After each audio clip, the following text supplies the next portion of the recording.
Thank you so much for tuning in. We look forward to another live. This is you to learn a little bit more every day about real estate and how it can benefit you and those around you. So, thank you to everyone out there that has tuned in and has supported the live. Thank you for all your feedback and kind words. I am Hugo Quintanilla, your licensed realtor in Maryland with Long and Foster. Hi, happy Monday. Today we're going to be talking about finding your dream home made easy, a millennial's guide to house hunting. So, if you're looking for a home in Maryland, in the United States, anywhere really, stay tuned. This is going to be a great live for you.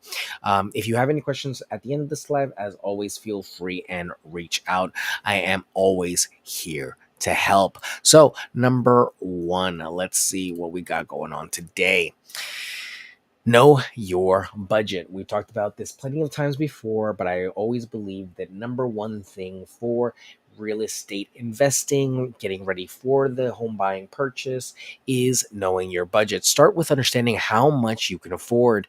Use online mortgage calculators to estimate your monthly payments. Remember, it's not just about the mortgage. Consider property taxes, insurance, and maintenance costs too. It is what can make the difference between one property and the other, and whether or not you can afford one property over another. So, really, you have to keep in mind that there are some things that are out of your control.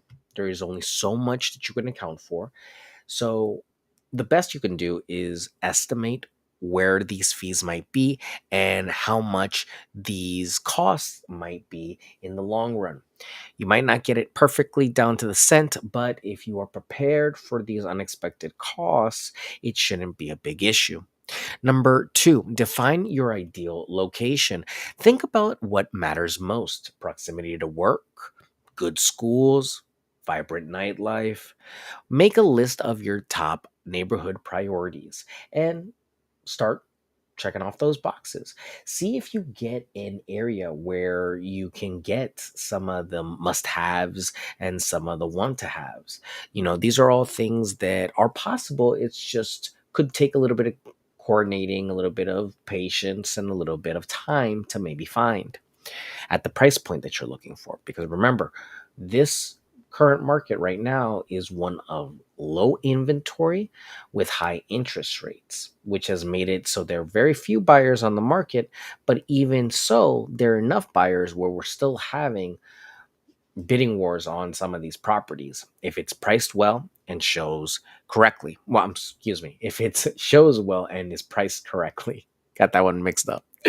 Number three, must haves and nice to haves. Just like I mentioned earlier, create two lists: the essentials, the must haves, like the number of beds, and the non essentials, nice to haves, such as a backyard pool.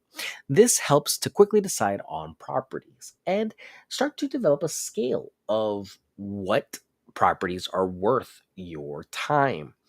I truly only believe that you should follow up with properties that you feel the strongest about. Otherwise, you really run the risk of wasting time and energy on properties that really there's no point in pursuing them if at the end of the day you're not going to be happy enough with them to purchase them. Number four, start your search online. It's a great point of entry. It's low cost and it's very easy to just type in a location and get started. Use real estate websites and apps to start browsing homes within price range and preferred location.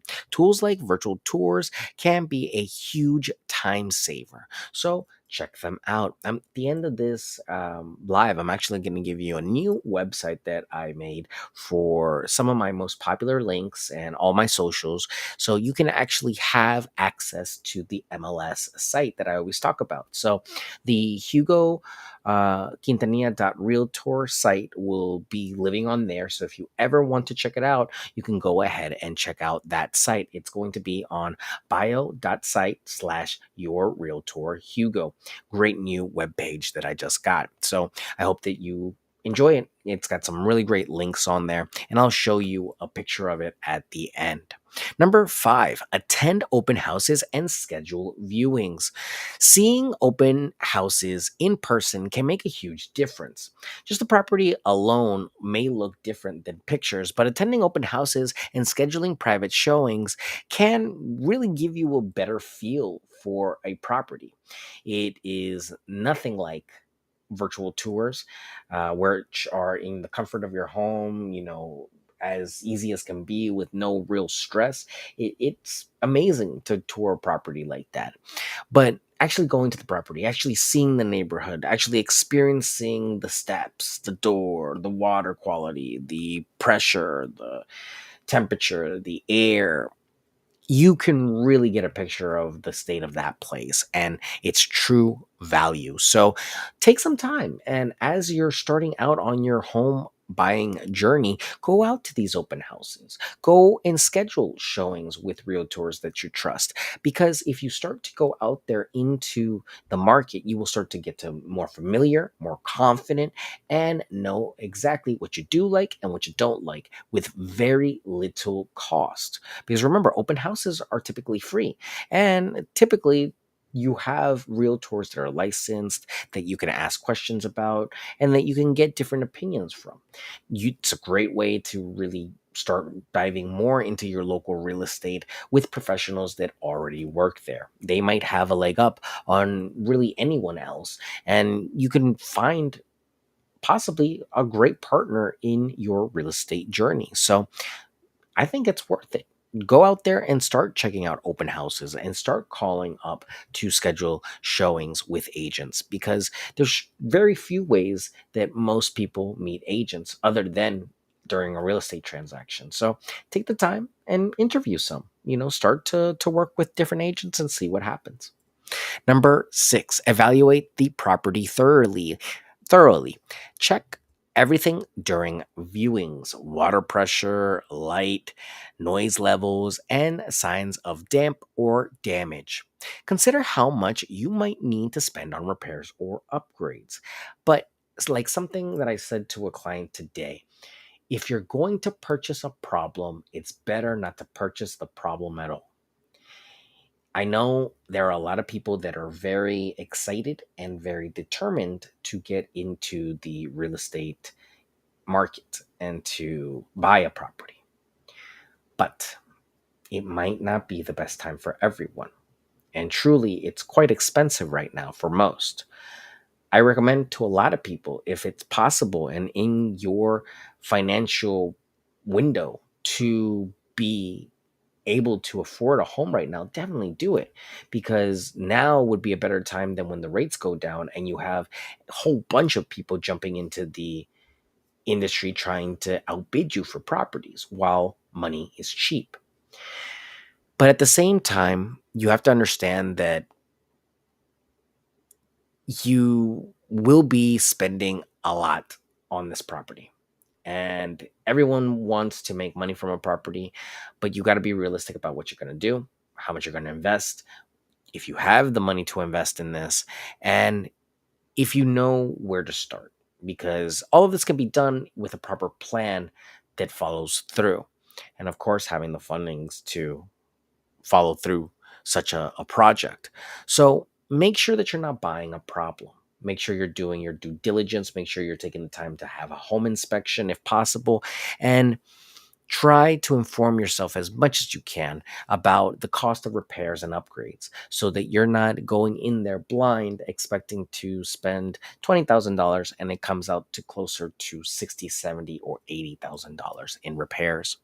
Number seven, research the local market. Understand the local real estate market through online data and your realtor's insights.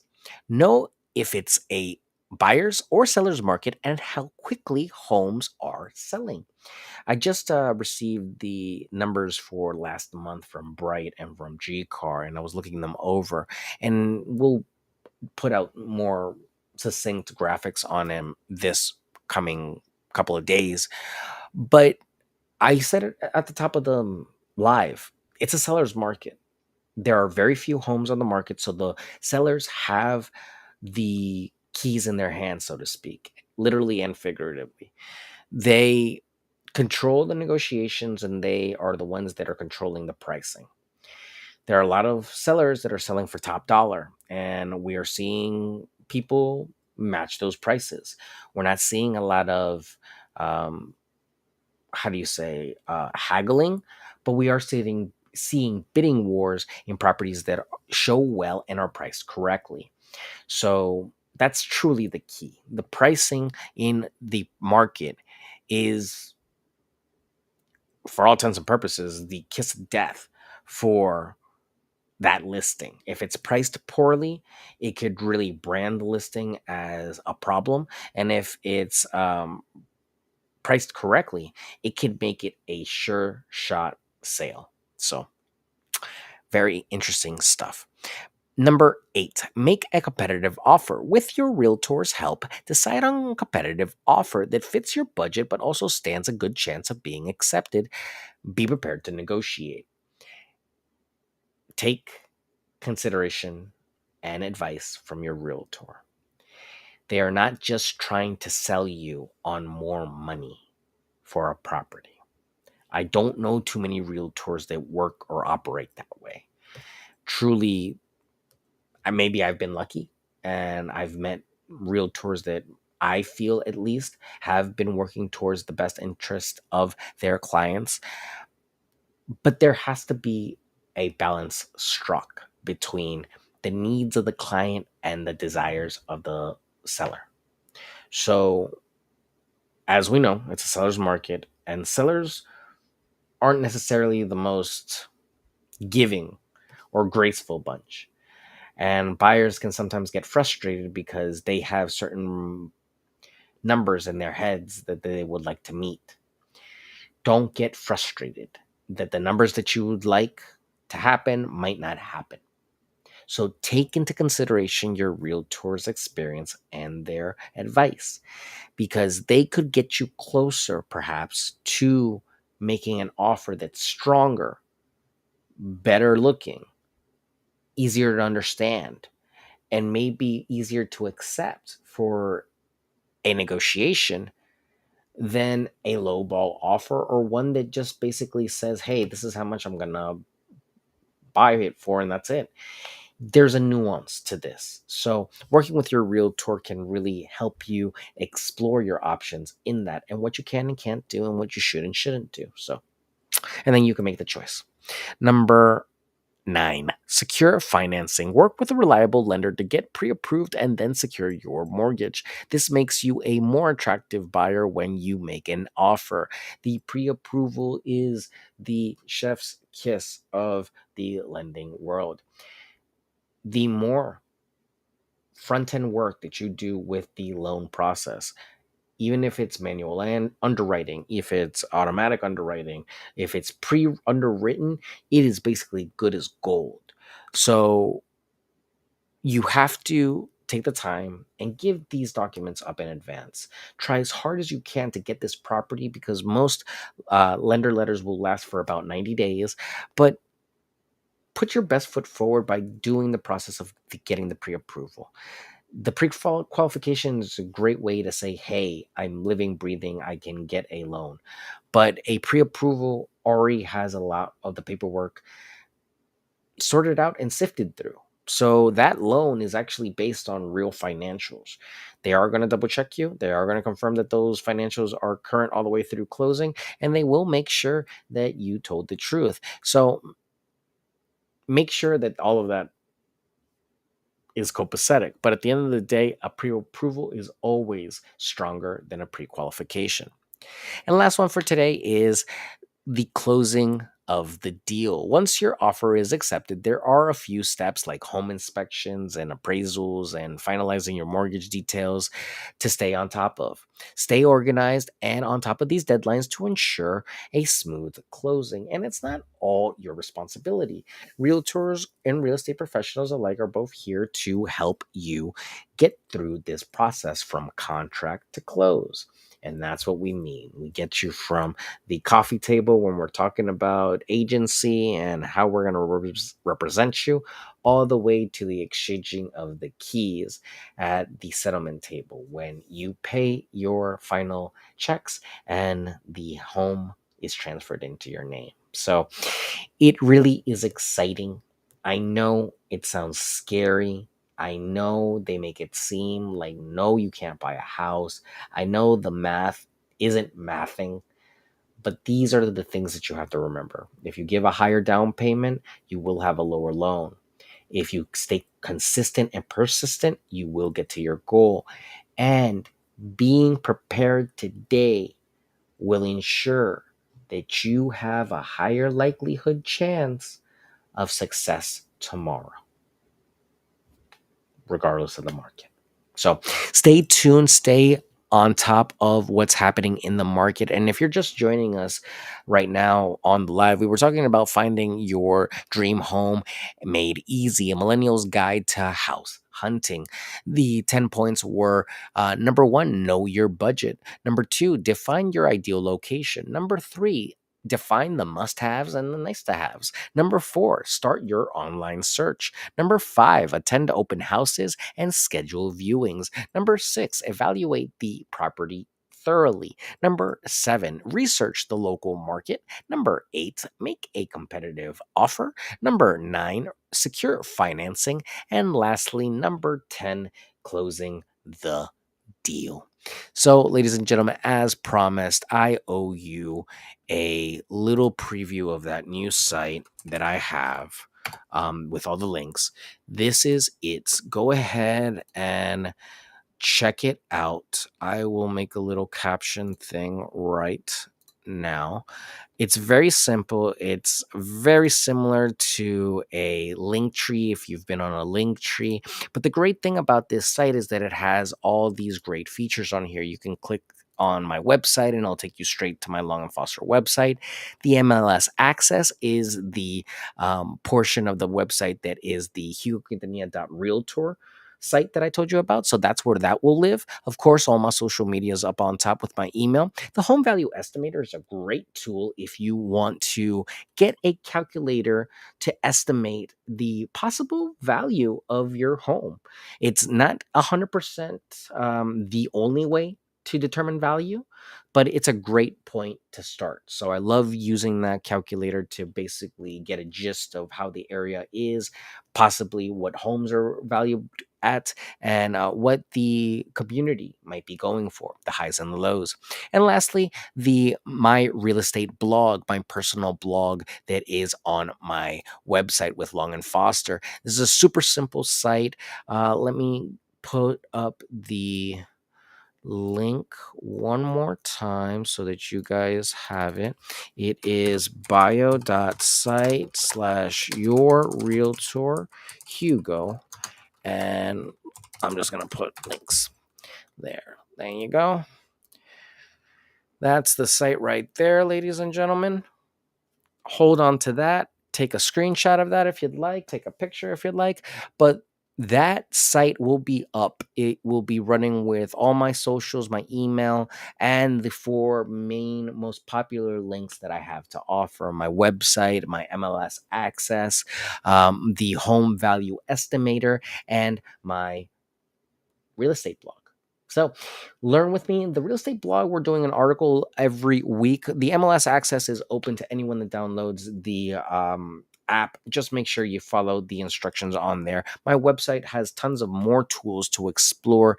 And of course, the home value estimator is free for anyone that would like to use it. If you want more questions or a personalized report with that home value estimator, feel free and reach out so that we can talk more personally about your home and your particular situation. So, as always, ladies and gentlemen, it is my pleasure to be your realtor, Hugo, licensed in Maryland with Long and Foster. So if you need anything, let me know. Phone number 240-389-4846.